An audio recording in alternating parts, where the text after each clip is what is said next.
Historical overview: Ivory Coast versus Nigeria in Africa Cup of Nations. The host nation Ivory Coast will face Nigeria during the 34th edition of the Africa Cup of Nations this Sunday, February 11th.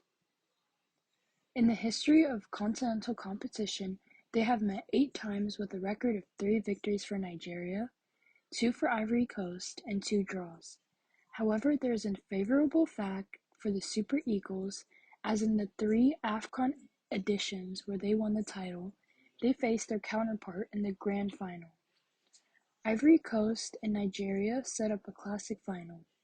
This happened in 1980 with a goalless draw in the group stage, in 1994 during the tournament's semi-finals, which they won on penalties, and in the quarter-finals of 2012 when they won 2-1.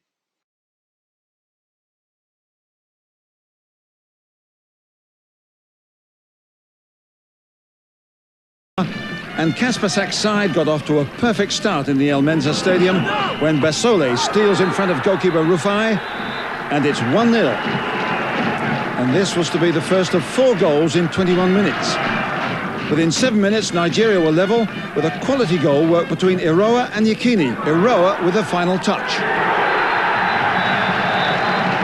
A superb combination of skill, with that return by Yekini going through the legs of the Côte d'Ivoire defender. But at the other end, Nigeria's defence was all over the place when Côte d'Ivoire broke through, and Basole scored again, 2-1.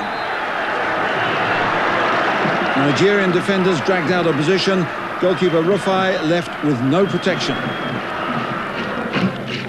But just before half-time, Nigeria broke down the right, and for some reason Yekini is left unchallenged in the danger area. And that's 2-2. Yekini is dangerous enough when he's marked, but that was very easy. Ironically, the second half was a story of some ghastly misses by Nigeria, with Yekini the biggest culprit. He had a bit of bad luck too, and the Côte d'Ivoire battled right to the end. But Nigeria should have wrapped it up long before it dragged on into extra time, and then penalties. In the end, 2 misses by the Côte d'Ivoire and only 1 miss by Nigeria gave Yekini the chance to wrap it up for Nigeria, which he did, and Nigeria were in the final for the 5th time.